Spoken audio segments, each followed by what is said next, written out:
ବୌଦ୍ଧ ସହରରେ ହୋଇଛି ବଡ଼ ଧରଣର ଚୋରି। ଦୁର୍ବୃତ୍ତ ମାନେ ଜନଗହଳି ଅଞ୍ଚଳ ଓ ବୃହତ୍ ଜନବସତି ମଧ୍ୟରେ ଚୋରି କରି ପୋଲିସକୁ ଦେଇଛନ୍ତି ଏକ ବଡ଼ ଚ୍ୟାଲେଞ୍ଜ।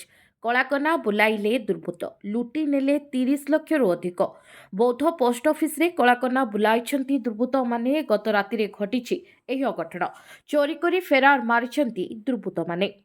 ଆପଣ ଦେଖୁଛନ୍ତି aero news digital media. Like follow share କରି ଆମ ସହିତ ଯୋଡ଼ି ହୁଅନ୍ତୁ।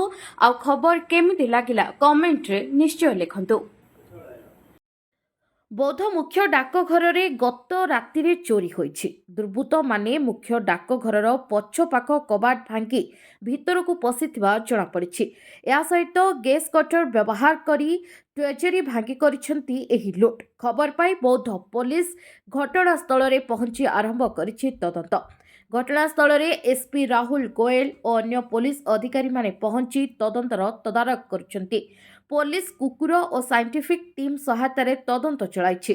ଅନ୍ୟପକ୍ଷରେ ଦୀର୍ଘ ବର୍ଷ ହେଲା ଅସୁରକ୍ଷିତ ପରିବେଶ ଓ କୋଠା ମଧ୍ୟରେ ଚାଲିଛି ଜିଲ୍ଲା ମୁଖ୍ୟ ଡାକଘର। ମଝି ମଝିରେ ପୁରୁଣା କୋଠାର ତାଳି ପକାଇ କାମ ଚଳାଉଛନ୍ତି ବିଭାଗ। ଫଳରେ ନୂତନ କୋଠା ନିର୍ମାଣ ହୋଇପାରୁନାହିଁ।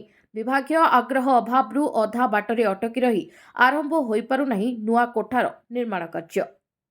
नहीं आज सोमवार सकाल पर्यंत जो घटनाटा घटी आम बौद्ध मेन पोस्ट ऑफिस रे रबरी घटनाटा घटी आसला जमापड़ी से पोस्ट ऑफिस पछ द्वार पशि आम डीएफएसएल टीम आसूँ स्पॉट को फिंगरप्रिंट्स भी कलेक्ट कर निहती भाव में बहुत पॉजिटिव अच्छे यहाँ भी जल्दी धरा पड़े जहाँ भी तार इन्वेस्टिगेशन प्रोसीजर अच्छी मीन सीडिया डेटा होगा जहाँ भी टेक्निकल इंटेलिजेंस हो ह्यूमन इंटेलिजेंस हो लगे आम धरने चेष्टा करवा तो कहीं जब आम क्राइम सीन को डिस्टर्ब करवा तो फिंगरप्रिंट्स हो कि जेकोसी जिन हो आम लूज कर एक्जाक्ट असेसमेंट एवं आमर जो पोस्ट मास्टर अच्छा से करेंगे डीएफएसएल टीम आसला से समय पर्यंत मुझे कि एक्जाक्टली केते अमाउंट कौन चोरी।